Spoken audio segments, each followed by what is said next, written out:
Hey guys, what's up? I wanted to talk a little bit about something that probably everyone who likes watches has experienced once or twice, which is the impulse purchase. I set a goal earlier in the year to just sell off almost everything I have. Because I was mostly successful, I had a bunch of extra money sitting around, and I was like, oh, what should I do with this extra money? Should I do something like buy a house? Should I invest it? Should I do something mature? No! I'll buy another watch that then I'll eventually want to sell and struggle to sell. That'll be fun. That's my life's that's the real hobby. The watches are fun, but it's the can I sell them? That seems to be the thing that occupies most of my time. So anyway, long story short, I bought this, and it is the Nivada Chronosport Mecha Quartz. I'd heard only great things online about it. I love the way it looks. I don't have any chronographs that aren't like, there's a chronograph on the Aqualand, there's a chronograph on my G-Shock, but not like a traditional push button chronograph. And since this is Mecha Quartz, it seemed a lot less risky than buying a true mechanical chronograph. A lot less expensive, obviously. This was $530 with tax, $568. Although they do make a automatic version of this watch. It only has two subdials, and it's something like $2,300, and it's powered by the Valjoux 7750 movement. And so it's probably a very reliable watch, but a lot more expensive for the exact same dimensions for the most part. That Valjoux is thicker, obviously. But for the most part, you're getting the same watch for a lot cheaper when you go with the Mecha Quartz version. If you want this on a bracelet, see, I got this on a black rally strap. If you get it on the bracelet, it's a couple $100 more, so probably you're getting close to $800 at that point with tax. It's never too early to learn that the government is a greedy piglet that suckles on a taxpayer's teat until they have sore, chapped nipples. But anyway, I'm not going to keep this watch. I'm going to send this watch back, and we're going to talk about why that is. Let me get all this crap out of here. I'm going to send this watch back because its functionality is borderline useless. And the build quality, it feels okay at a glance, but when you really get into it, it feels super cheap and wonky. Namely, this bezel. This bezel, I think it's made of anodized aluminum, but if you told me it was just plastic, black plastic, I'd believe you. It's wonky, it's loose, it just feels insubstantial in every possible way. I'm going to start the chronograph here. Case size on this bad boy, from the 45 to the 15, I didn't include the crown obviously, 37.9 millimeters, so very, very small. In fact, it reminds me a lot of a Zenith watch. I've never owned a Zenith, but I've seen them in stores. It just kind of has that super small traditional chronograph look to it. I left all the stickers on, so if you guys are wondering why the dial looks kind of nasty in certain light, it's not because the dial actually does look nasty. It actually looks quite nice. It's just that I left all the stickers on because I'm going to return this. So 37.9 from here to here. The height with the crystal and everything. There's a boxed, I think they call it a boxed, or maybe it's a double domed sapphire crystal, is 13.2 millimeters. It would be thicker if it had a transparent case back, but there's no reason for that because it's got the Mecha Quartz movement, and I really love a solid case back. I think that looks really classic, really nice. The lug width, the actual strap width, exactly 20 millimeters. The water resistance on this is 200 meters, and the lug to lug is 44.4 millimeters. The battery life on this VK67 Mecha Quartz movement is 3 years, and it's got an accuracy rating of plus minus 20 seconds per month. So very nice in that regard. Nice, reliable quartz watch. It'll last you for many years. I don't have any doubts that it'll last. It's got a signed crown, although the signed crown is, for some reason in this lighting, very hard to see. I can tell there's a shape there, but it's just not a very prominent N for the Nivada Grenchen N. I think that same symbol is right here, but it looks like the stamping machine just wasn't working well that day. I will say this strap is beautiful. It's got that nice leather graining on it. A lot of these rally straps, these racing straps, the holes are all kind of punched in different locations, but I think this two holes starting right up by the lugs is just a really nice look. It says here on the back, Italian leather, Nivada Grenchen, blah, blah, blah. You guys can see. And it's got a signed buckle. See that N there on the side buckle? It's got some kind of hang tag. I don't know what the point of that is, but it says Nivada Grenchen Chronosport. I guess it just makes it feel fancier and more Swiss. But the funny thing about this is nowhere on this watch does it say Swiss made, because it's not Swiss made. The Valjoux 7750 version of this does say Swiss made down here on the bottom, but not this one. So I would imagine pretty much all of this comes from Asia. Interesting though about the Chronosport, I just looked up on their website to get a couple little details before I started talking about this, and I bought this maybe 3 weeks ago. It took a little while to get to me, but now in that time it no longer says Chronosport on the Nivada website. Now it says Chronograph Mecha Quartz.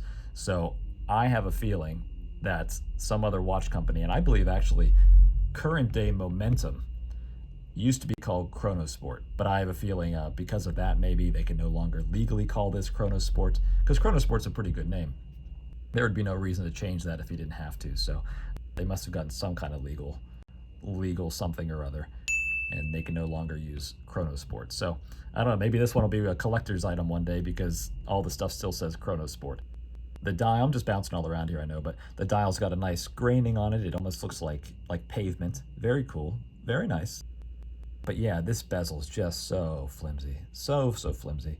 And I was talking a little bit earlier about the subdial up here. It's not going to be probably very obvious in this video, so I'll cut to a close-up picture. But okay, it's a 60-minute subdial, but it does not have 60 individual tick marks.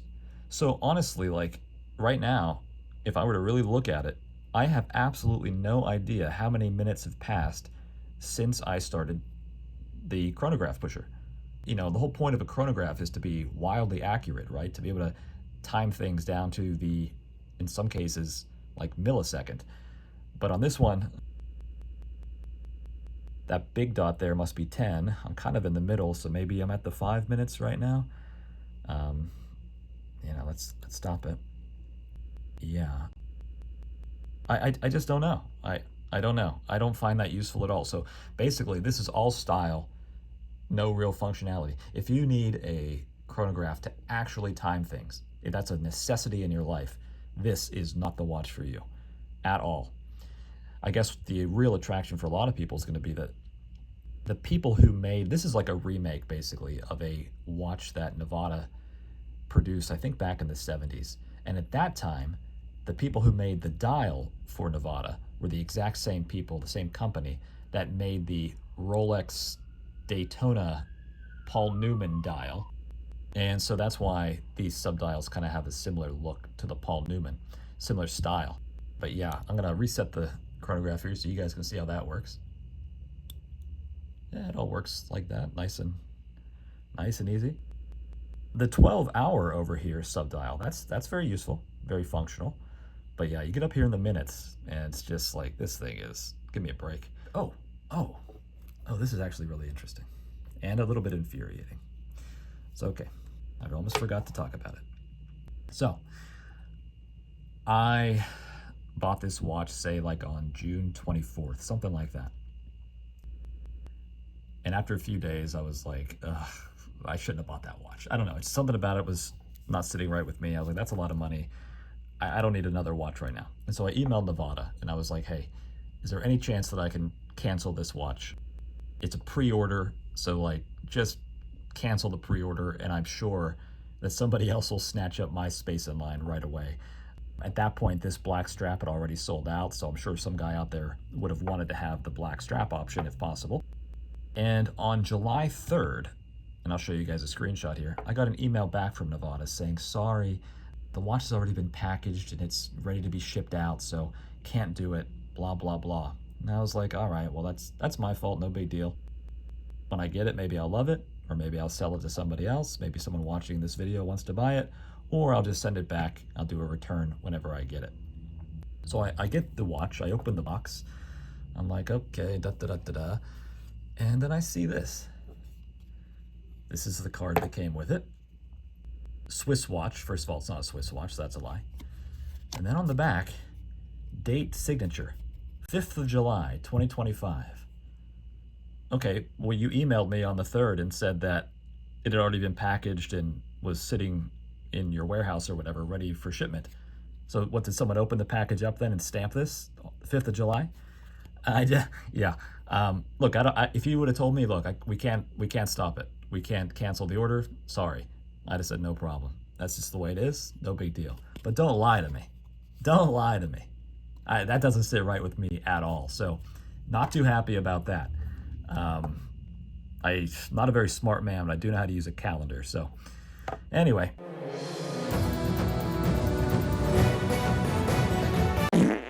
I tried to initiate a return with Nivada Grenchen, and I got an email back. I'll put it on the screen here so you guys can see. But basically, it seemed extremely nice. It seemed so friendly, and she wanted to hear my feedback, and she wanted to know everything about why I was returning the watch. And she even offered me a special discount or a special gift to try to keep my loyalty. And I thought that was really nice. And so I responded this way. And I'm not going to read the whole thing to you guys. You can pause the screen and read it yourselves if you're really that interested. But I basically outlined all the problems I had with this watch. And I said, I don't need a special gift. I don't need anything like that. I appreciate you just taking my critique and, hopefully kind of taking it to heart and maybe making some changes. She responded this way. And again, I'm not going to read it to you. You guys can pause the screen. The watch was shipped to me from Arizona, but they want me to send it all the way back for my return to Hong Kong. And I was like, wait a minute, what the fuck?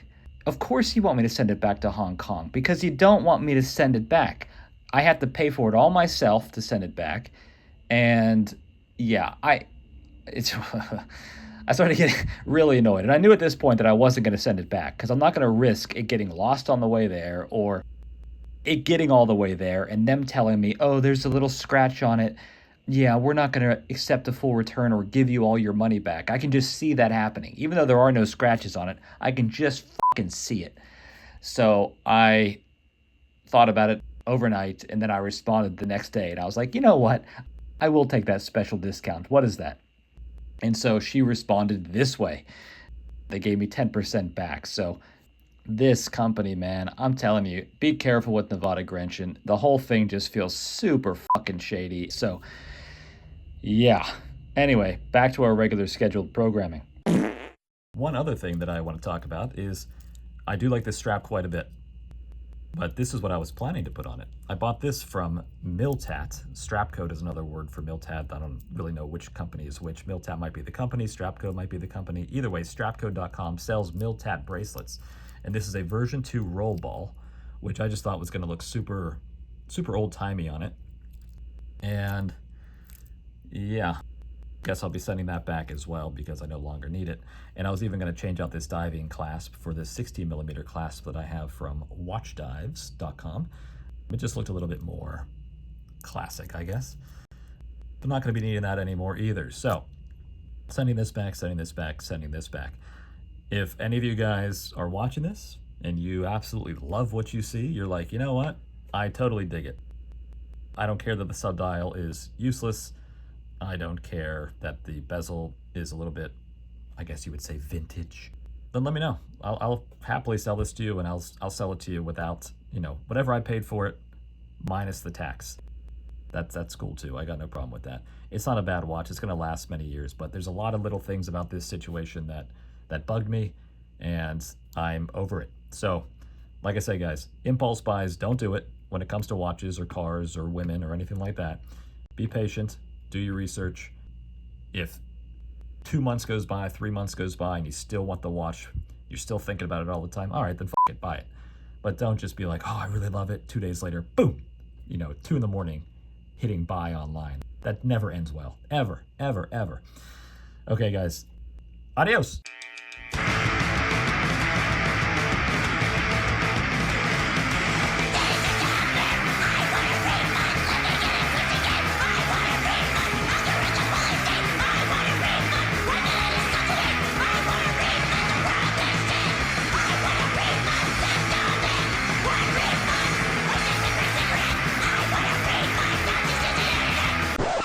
Do not get into watches.